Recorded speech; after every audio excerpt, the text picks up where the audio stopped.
लोकसभा चुनाव की तैयारियों में लगातार भारतीय जनता पार्टी लगी हुई है। प्रधानमंत्री नरेंद्र मोदी को लेकर भी तमाम योजनाएं को लेकर मंत्री जो हैं वो लोगों के बीच में जा रहे हैं। हमारे साथ मौजूद हैं पर्यटन एवं संस्कृति मंत्री जयवीर सिंह। लगातार लोगों के बीच में आप लोग पहुंच रहे हैं, वो चाहे महाजनसंपर्क अभियान हो या अन अभियान। क्या लग रहा है, कैसा माहौल है? 9 साल बेमिसाल।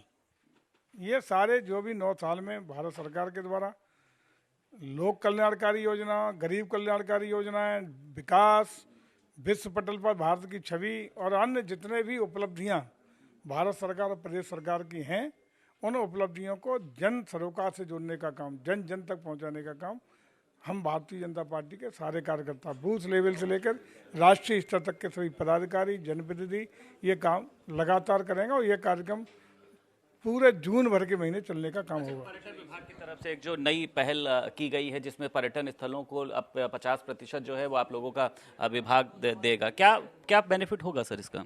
देखिए, जैसा कि हम बार बार कहते रहे, उत्तर प्रदेश में पर्यटन की अपार संभावनाओं का प्रदेश है।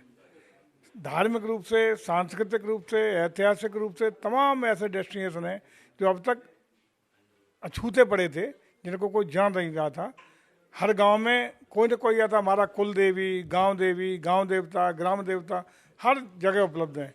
उनका यदि कोई भी संस्था, कोई भी जनप्रतिनिधि, कोई भी हमारा विकास खंड, कोई भी जिला पंचायत या कोई कंपनी अपने स्रोतों से उस पर विकसित करना चाहती है पर्यटन की दृष्टि से, तो उनके लिए 50% सरकार धन उपलब्ध कराएगी। ये नई योजना हम लोगों ने पिछले मंत्रिमंडल में पास करा के शासनादेश जारी कर दिया है। इससे मैं समझता हूँ कि इसका व्यापक स्वागत भी हुआ है और कोई भी संस्था भी अगर इसे करना चाहती है तो अपना 50% शेयर करेगी, 50% धनराशि पर्यटन विभाग उपलब्ध कराएगा। और मैं समझता हूं कि प्रदेश के पर्यटन के विकास के लिए ये मील का पत्थर साबित होने जा रहा है। टिफिन बैठक जो है वो भारतीय जनता पार्टी लगातार आयोजित कर रही है। जेपी नड्डा भी करेंगे, मुख्यमंत्री योगी आदित्यनाथ ने भी किया है। अखिलेश यादव कह रहे हैं कि भारतीय जनता पार्टी जो है वो बच्चों के टिफिन भी खा जाती है, वो ये सब क्यों कर रही है?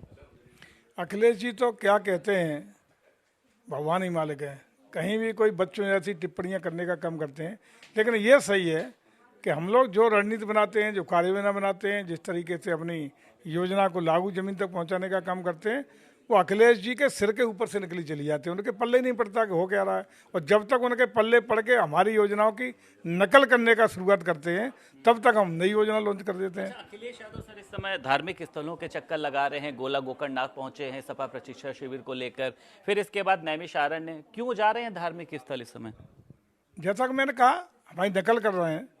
स्वागत है उनका कि कम से कम जो नीतियाँ, रीतियाँ, मान्यताएं, परंपराएं भारतीय जनता पार्टी ने संस्कारमय तरीके से समाज को, देश को देने का काम किया है, उनका अनुसरण करने वाले वो लोग भी हो गए हैं जो राम का अस्तित्व नहीं मानते थे, जो धार्मिक रूप से अपमान हिंदू समाज का करने का काम करते थे, सनातन संस्कृति को नकारने का काम करते थे, अपनी सनातन संस्कृति के साथ साथ विरासत को भी सम्मान नहीं देने का काम करते थे।